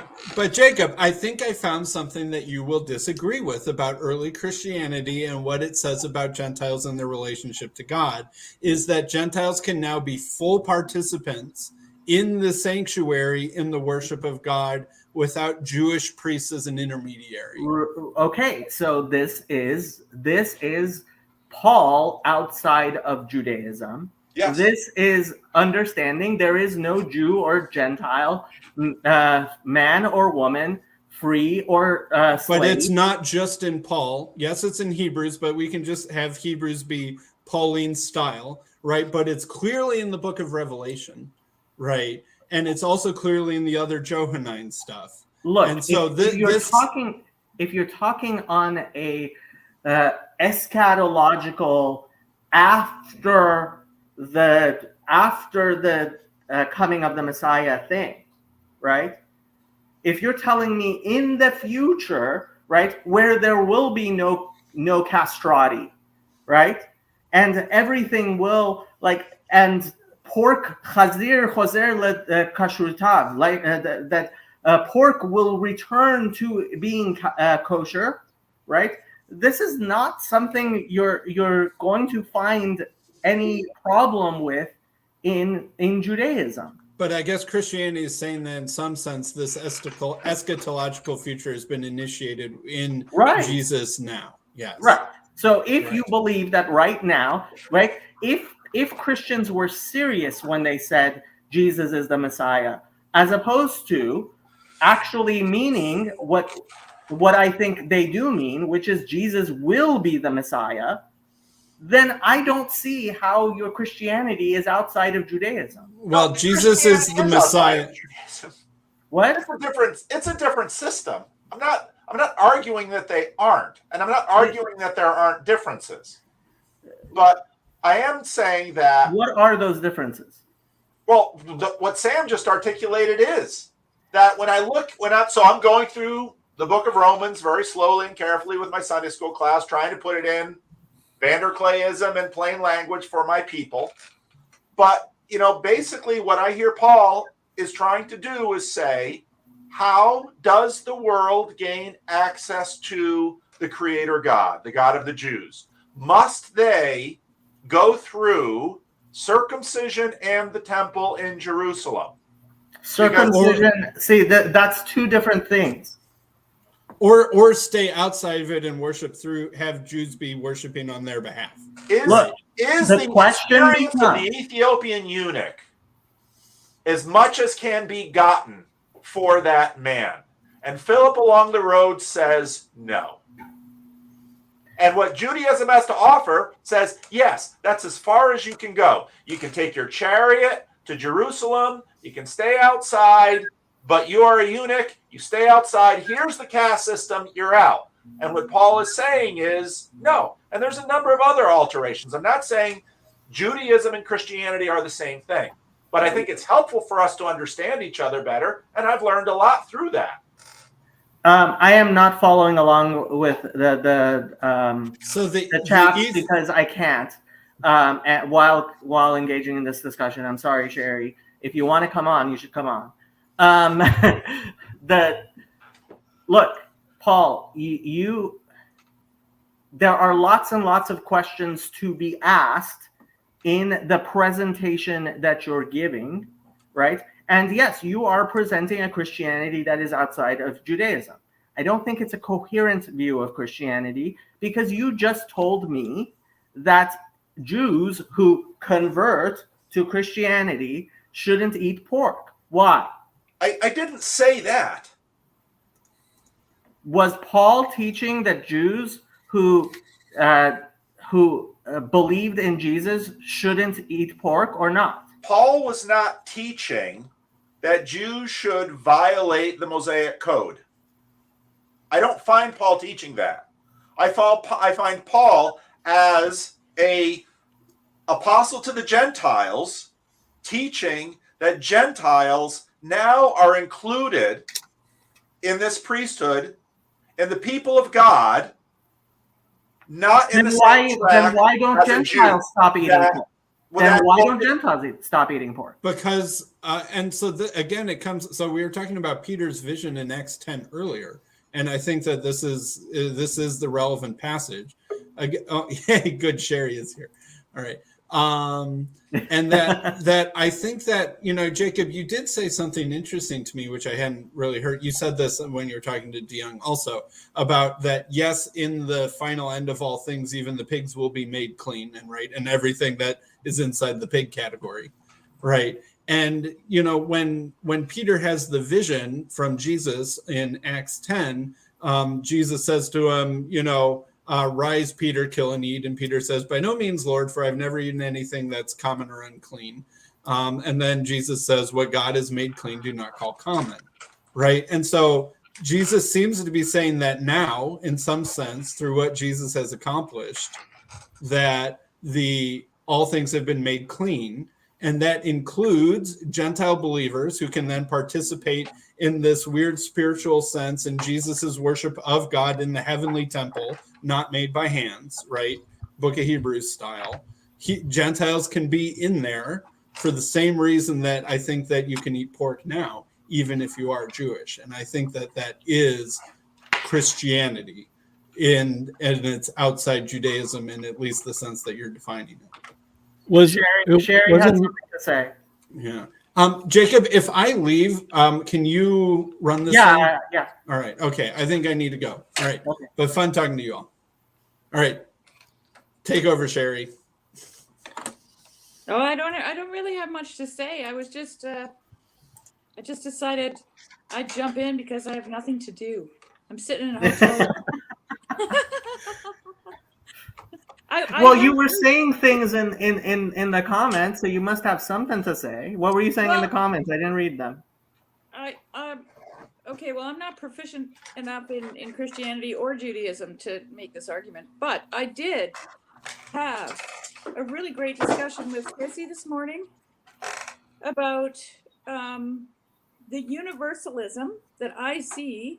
And I don't mean that in the classic definition of universalism, but the universal aspect of the Book of Job. So, for example, we were talking about the traditional view from what's his name, the rabbi that I always can't say his name, Breitowitz?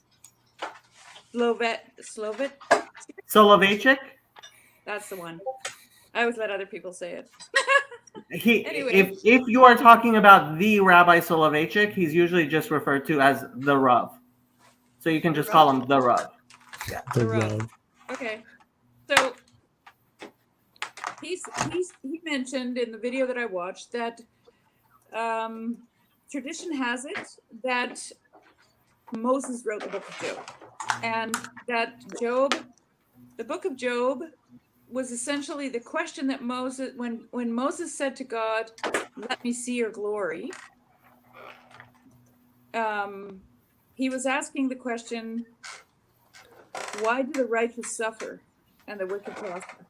Okay, that was actually this is what the Rough said. So, and what I find fascinating, and I don't know if this is worth thinking about or not, but is that Job is not Hebrew. He's not a Hebrew. He's not an Israelite. He's not. Yeah. Okay. He's not. And so, but think about it in terms of Moses being the author of that book. Okay, so Right. Moses. I mean, wait. Let me finish my thought first, and then you can just roll out the black carpet. Okay, so Moses was raised as an Egyptian. Okay, and I talked to Kezi about this morning. He was raised as an Egyptian. He loved many Egyptian people. They were part of his life for most of all of his growing up years, right? His formative years. And then he wandered around the desert. He took a wife, probably who wasn't Hebrew either, right? And worked for her dad and lived with those people. And so Moses was a universal man. He was a human being, right? And then he was tasked with getting the Hebrews out of Egypt, and he went back and did that. And so when he thought about the righteous prospering, and this is the interesting thing about Job, is that Job has empathy with the wicked during his arguments with his friends, right? He starts to develop this empathy with the wicked. Now that means everybody who's not righteous. And if you're Moses, that means everybody who's not Israelite. Okay? Including everyone who's not, yeah. Yeah, so what I see is that I see this attempt by Moses, if he is the author, okay? I see an attempt by Moses to distinguish or to characterize, maybe is better, God as being someone who loves all of humanity equally and has compassion on all, and that those who are not chosen have equal access to God and are equally important to him. I don't know what you do with that, Jacob, because they couldn't have been living by the law, right? They would have been living by their own law, essentially. Sherry, so this is the thing. So I'm going to roll over you in the best of ways, which is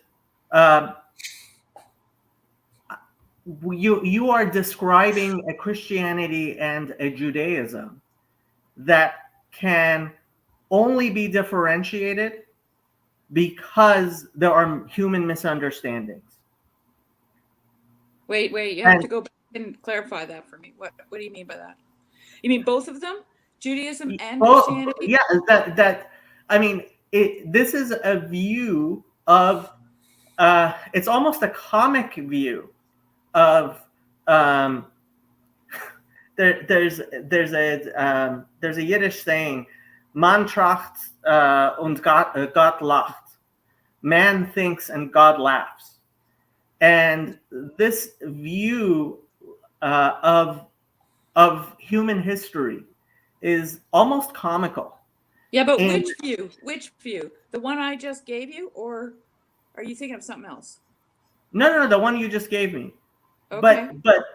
But understanding that from viewing it from a much deeper understanding of Christianity than I ever had, and a much deeper understanding of Judaism than I think basically almost any Christians have. And this is, again, a type of view that I seem to be sharing with Father Stephen and several other people, which is the only, like, Jews and Gentiles have been fighting for thousands of years, apparently, thinking we hate each other, over a misunderstanding in terminology. Well, that's what I talked to Kessie about this morning. I said to him, it's on us as Christians, and it's on you as Jews, right? That we have these misunderstandings, because you know what? I personally think that we don't even understand it ourselves as Christians. We really don't. We don't have a good way of talking about the Trinity. We don't have a good way of talking about the incarnation. We have a lot of Sunday school answers, and then it trickles down right into this, like, really, I don't know, kindergarten kind of conception, of these things. And then that's a total misrepresentation of Christianity. And the Jews, from my experience, okay, from the 3 that I know, they're secret about a lot of stuff. Yeah. And I want to do, like, Well, okay, I have to say, like, I told Paul, I sent him a message. I convinced a rabbi that, you didn't see my message, you saw. I convinced a rabbi that it's permissible, if Paul were to contact him, for him to talk to Paul. And like, that sounds really weird to a lot of people, but I don't think so. I get it. That's what I had to convince him of, that if Paul wants to talk to him, and funny enough, this partially goes to Isaiah 53, because we do view Isaiah 53 as referring to the Jewish people. And one of the things it says there is, he goes silent as a lamb and does not say a word. Mm-hmm. And this is something Christians just don't understand about Judaism, is the idea we have of a biblical requirement for us to be silent. Yeah, I know, I can tell. It's more than just as loud as we are, Paul. It's like it's I'm not allowed to share. It's this, you know what? This is how I perceive it as a Christian. It's the same conviction that you have about not saying the name of God, right? There's an admonition of not to be explicit, and I actually understand that personally. I get it, because there's something wrong about that. There's something wrong about being explicit. Look, evangelizing. I was trying to explain to Sam. I'm not talking about evangelizing. But that's the thing. That's the thing, Sherry. A lot of people have accused me of evangelizing. I get accused of evangelizing all the time. I do, and I was trying to explain to Sam. So the 3 cardinal sins in Judaism are sexual immorality, murder, and idolatry. And to a very real extent, Jews, especially religious Jews, will say that in what I am doing, I am guilty of all 3 of those. Why? Because we liken the relationship of God to people as marriage. And my attempt to interfere with your relationship with God is like sexual immorality. Yeah, okay, that's all that language, and God calls whoring about, right? And yes, yeah. And yeah. in teaching, in interfering and messing with your relationship, I am causing idolatry, because then your relationship is no longer with God, it's with my weird idolatrous idea of God. Right. And right. in moving you to idolatry, I am committing murder. Right. I am not joking when I say, not just because we hate having been evangelized to for thousands of years, but very intrinsically, We believe that if I were to knock on your door to share God with you, I would be doing basically all the worst sins all at once. Right. Yeah. I can see that. I can see it. We're waiting for you to say something, Paul. That was very helpful. I never would have had that idea. To me, I mean, my idea of evangelism is similar to C.S. Lewis's in that, you're my friend. You clearly love God. I believe you love me as a friend, and you want the best for me. And so, for me to be convinced of your ideas would be a way of me being blessed. But my ideas are definitely wrong. Well, so are mine. I mean, we all have wrong ideas. Exactly, which is why your relationship ultimately with God has to be without my interference. Well, I wouldn't call you interfering, but it's never going to be without your influence. You've already influenced me. Okay, so the question becomes, where is that line? And that's why I had to convince that rabbi that it's okay for him to speak to you. Right. Okay, I see what you're saying. Okay, why? So now I'm confused, because on one hand, you shouldn't influence me. No, you should influence me. Every time we have a conversation, we influence each other, right? But is that my will that I influence you, or is it me trying to do my thing in the world? As opposed to God's thing? Right. So maybe if I were to spend my time in the synagogue praying and spending all my time improving myself and being as unobtrusive in your life as possible, I would be less likely to interfere with your relationship with God than if I were influencing you with all my idolatry in my imperfection. Mm-hmm. And you say Calvinists are like Jesus take the wheel. That's an awfully, there's very little agency in that. I mean, that's something akin to, baptizing people in the Mormon temple without them even knowing you're using their name. Well, okay, I kind of have to tell you, that's funny you mentioned that. I'm guessing you didn't watch my discussion with Lee Baker. Is he Mormon? He was a Mormon bishop, and then he became an evangelical anti-Mormon, and now he's a Noahide. And during our discussion, he said to me that as he's gotten to know Judaism, and he knows Judaism better than a lot of people, because now he is a Noahide and he is involved with Judaism far more.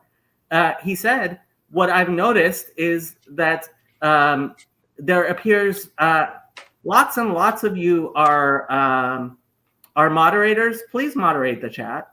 There are bots in there. I wouldn't know how. Well, I don't know anything about it. there are some 20 people watching this, and I'm guessing at least half of them are moderators on my channel. What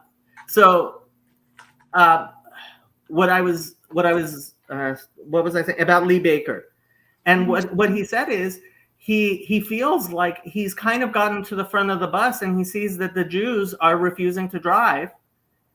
And I was like, yeah, it's funny you tell me that, because in a very real sense, I do criticize Orthodox Jews for having this Jesus take the wheel, and this is part of the problem. Okay, part of the problem is that the only people who are willing to do the type of stuff that I do and Chezi do, Chezi, God have mercy on his soul, is a rabid Zionist, and I am also a rabid Messianist of sorts, and there are rabid hyper-dispensationalist Christians. And so the only people who are willing to do the type of discussions that I and Chezi and are having tend to be people who in Judaism are considered weird messianists, because we are kind of saying like, hey, look, it really does go back to that verse in Ezekiel, or is it Zechariah, where it says 10 men of every 10 men of every language will grab onto a Jew and say, let us go with you because we have heard God is with you. Right? And Rabbi Skobach says he receives emails every single day from Gentiles saying to him, Rabbi, we just want to hold on to your tzitzis, to your The fringes. corner of your garment. Right. Yeah. And I mean, it's a very weird situation to be in, but that's part of why, like, I keep on telling people it feels like I'm living in the end times, because the scriptures are coming true in a very literal sense, far more literally than anybody ever imagined. Yeah. Certainly me. Yeah. I can, and you know, again, this is all really helpful for me, Jacob, because I feel, you know, in this conversation, I understand you a lot better, and some of the mysteries of what you say and what you do are now no longer mysterious. I can see the rationality behind what you do and don't do, what you say and what you don't say, and how sort of this gets like what? Like what? Well, you know, some of the differences that we have that we were talking about before with Sam. I mean, those remain, and they're a little clearer for me. But this, I mean, the Noahide. I remember when we were in Chicago, and you kept talking to me about, you know, there's all these Noahides, and it's like I had to look that up. It's like, and then it's like, oh, okay, well, that's interesting. And that makes sense because, of course, the Noah covenant is universal and Abraham is particular. And again, well, okay, this is another thing. The covenant, you have to understand, as we understand it, the covenant of Abraham is not particular. Is not what? Is not particular to Israel. So, okay, Abraham had multiple children. Right. There was Isaac, Ishmael, and the other children. Right. And so Israel is through Isaac, and then Isaac had two children, which was Jacob and Esau, right? And so we believe that the Ishmaelites and the Edomites cover two. They're not two of the 70 nations. They are the two spirits of the 70 nations. And so Israel are the children of Jacob, but ultimately Abraham is the father of all nations. That's interesting. And that's under the covenant of Noah. But ultimately, this exclusivist idea of it makes zero sense in monotheism to believe that the God of Israel, like that the Gentiles are not in some manner also the children of God. No, and I mean, for Pete's sake, I mean, Americans get that. In my Sunday school class, who's a child of God? Everybody. That's American. Right, but Christians think that Jews don't believe that. Yeah, but again, we were talking about the hierarchy that you have in the caste system. And I will refer you to 1 Corinthians 12. Okay, well, actually, I'm not going to get there before Advent, but yeah, and then we run right into Paul, because one of the things that Paul very much does address is the caste system. And I think if, you know, to understand this sort of egalitarian spirit that has captured the world in many ways, that goes directly back to Paul. And Paul says he gets it from Jesus. So this is the thing. There is it's one of many, but go on. Okay, but yes. there is this tension within Judaism. Yes, I will take you for a walk. There is a tension in Judaism, which includes this idea that okay, there is an equality of all humanity before God, while there is a hierarchy before God. And if you want to read Paul as including both, right? And you understand First Corinthians 12 like we do, which is that look, there are different positions in the body of God, in the body of humanity, which is in a sense like God. Again, refer to my background here, right? God and man, right? And so, yes, we believe that Israel is, in a sense, the head of the body. And frankly, I don't understand as a Christian how you could disagree with that, because, like, Israel is the firstborn of God, even through Christian theology. Right. And I think, again, when you read a lot of Paul, a lot of the things that you say to me, even as on one hand you're always throwing mud at Paul of Tarsus, many of the things that you say to me are consistent with Paul. They can be consistent with parts of Paul. There we go. Good. Hey, we're getting higher definition. That's good. There are definitely I've always said this. No, okay. As I call Paul Ball of Tarsus and I say he's always wrong, what I also say all the time is it is absolutely wrong to say that Paul was smart enough to be wrong all the time, which is the Hey, wait, slow yeah. See, Jacob, some of these phrases that you use, I don't think are serving you, because what they tend to do are confuse us. Okay. Look, there are definitely I'll take a line out of Rabbi Tovia Singer, who should be more popular than he is, but he's even worse than I am in the way he phrases things. You'll like him even less.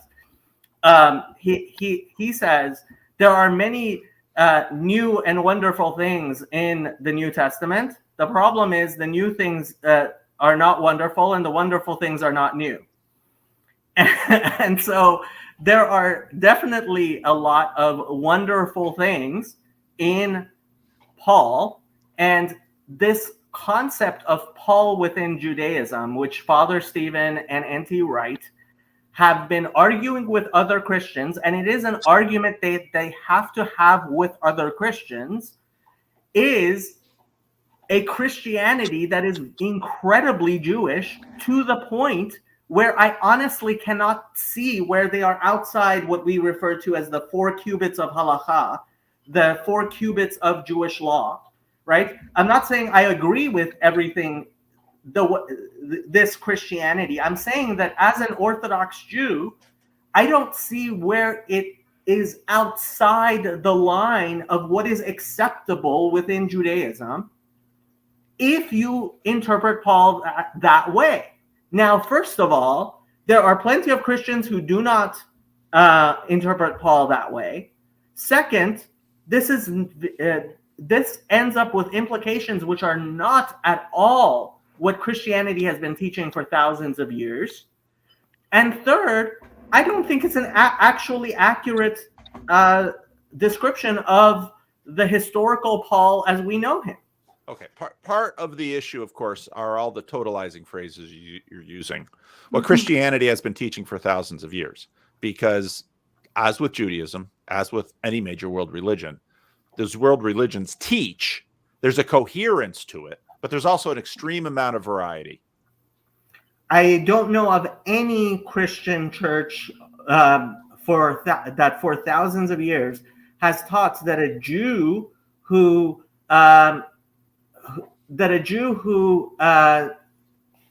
accepts Jesus, we won't say converts, should circumcise their children, and is even allowed to not eat pork. Do you know of any Christian sect that for thousands of years has said a Jew who accepts Jesus, the idea that Jesus will be the Messiah, and I understand what you mean on by that. that. You can keep going, right? because your definition of Messiah is it's clear in the Gospels that one of the major agenda items in the Gospels is to work on this question of what Messiah means. There's no question about that. Well, and you disagree with the redefinition. Got it. No. It's beyond that. But let's put a pin on that. No. Okay, but wait. Can I interrupt here? Because the whole time you're talking, Jacob, I'm going back in my mind to what you said about, the idea of being a fornicator and a murderer, and what was the other thing? Idolater. Okay. If you interfere in someone else's spiritual journey, basically, right? So what are you doing? That's my question. What do you mean? What are you doing? Why are you talking to me? Why are you talking to Sherry? Why are you talking about Paul? Why does it matter that he was right? Why does any of this matter to you? Okay. This is what really I'm asking. Okay, Sherry. So what a lot of Jews will say is, yeah, Jacob, shut up. Don't talk about Paul, and don't talk to Christians, and don't get involved in any of this stuff. Mm-hmm. There are plenty of Jews who will tell me to delete my channel. Oh yeah. Well, thank you. And that's helpful for me to know, because there's plenty of Christians who don't like what I do too. and what I am trying to do is I am trying to clarify and actually explain where our differences are. And to my shock, I end up talking to Orthodox Christian priests who I cannot distinguish from Orthodox Jewish Noachites. Right. And if you want a headline that's going to shoot around the world, try Chief Rabbinate declares Eastern Orthodox priest to be Jewish. Well, I think Father John Bear was saying that he was at an ecumenical conference of some kind, and all the Orthodox Christians, priests, because they were mostly clergy, were sitting with all the Orthodox Jews. So Father Stephen pointed me to a book by somebody who was the son of an Orthodox rabbi and grew up in a mostly secular home and became an Orthodox priest, and now he is an Orthodox priest who wrote a book which I can't seem to find because I want to buy it. I think I have it. Oh, Orthodox. What was it called? Orthodox. Father James Bernstein. You know what? I have it on my Kindle, and I don't think I can go out of here, right? Can I go out of here and check my Kindle? I might. What do you mean by out of here? Well, I mean, like I'm just on an iPad, so if I hit my home button and look into my Kindle, I don't know. Give it a try. Yeah, I'd be curious. Bye. Okay. So he wrote. You're still here, Sherry. He wrote a book, Orthodoxy, Jewish and Christian.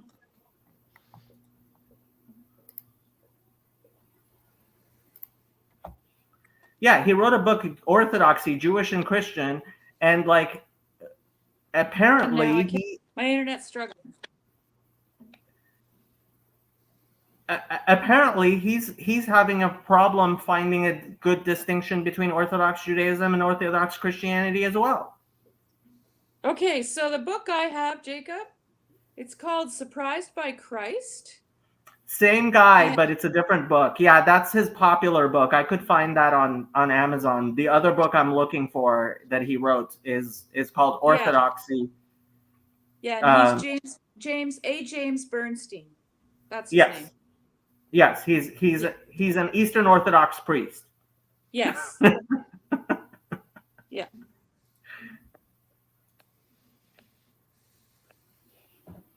Okay, I'm back. I made it. You made it. Through the looking glass. Woo! Oops, sorry. There was a point I was going to make because Kesney and I talked about it a little bit today. Now. Oh, by the way, Paul, stop calling Chezi Chezi. Yeah, Hezi. You can just do an H. Hezi is Hezi. okay. All Yeah, right, you can do Hezi. Hezi. Yeah, Hezi is okay. It's Chezi, but you can do Hezi. Hezi. Yeah. It's kind of a Dutch throat. Actually, it is. Yeah, it's exactly that. Hezi. Hezi. Okay, well, it's helpful because if you don't catch it, I don't want to mispronounce his name. So yeah, he's a nice guy. He's a nice guy. Super nice guy. I really love talking to him. I thought it was a great conversation. Yeah, and yeah. Except for the Zionist stuff, I like him a lot.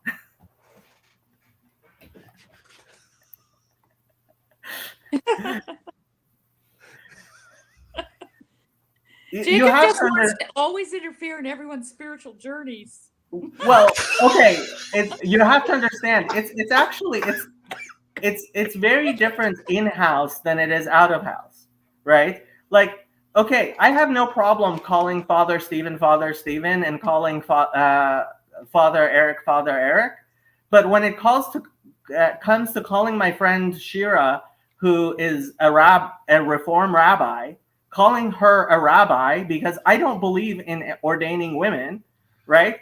That's a lot more difficult than calling somebody else, and there is that. Yeah. Right? Yeah. Yeah. Yeah. Well, see, like this is what I talked to Kessie about today was like, it seems to me that we all want to own a little piece of God. It's like the moon, everybody wants to get there and have a piece of it, and call it theirs. And I just don't think, I think it matters to us a lot, but I really don't think it matters to God. And I mean, I don't know what to do about it. Like, well, this is an important thing I've had to explain to a lot of people. Ultimately, in Judaism, we're not evangelical because God runs the world. Yeah. Right. And so if he wants Paul to better understand Judaism, then he doesn't need me showing up at his church on a Sunday and sleeping in his parking lot for that to happen. So maybe I shouldn't be doing that. I've heard Calvinists make exactly the same argument. Oh, yes, you have many times called me a Calvinist, and I have to tell you there are a lot of Jews who will also criticize me for my Christianity and my Protestant nature and my evangelicalism and all the rest of it. Well, Jacob, when I hear you talking about these things fervently, the way you do, I see love. That's what I see. I see that you love people. And PBK's beard is awesome. And I love that.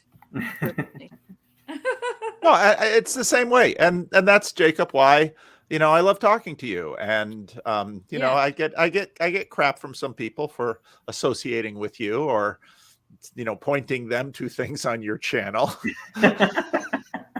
But no, and I agree with Sherry. I hear love, and I see that you care for us, that even Calvinist though I may be, and God have mercy on your soul. God have that's exactly what Calvinism is about, is God having mercy on our soul. So you can say it. You can say it to me all you like. I have no problem with that. You know, ever since Cassidy and Ferdy's wedding, so I don't know if you've been to an Eastern Orthodox wedding, but there's this choir that you can't see, right? And it's actually, it's kind of like a, you know, an angelic choir, right? And as the priest, like he'll say something, and suddenly, like this choir out of nowhere will sing, "God have mercy," right? And they do it so many times. God have mercy. Joey was there, and honestly, like after that service, it's been ringing in my head ever since. God have mercy. Well, Okay. I should yeah. go. I have to go too. Yeah, and because And so does your dog. He's not happy.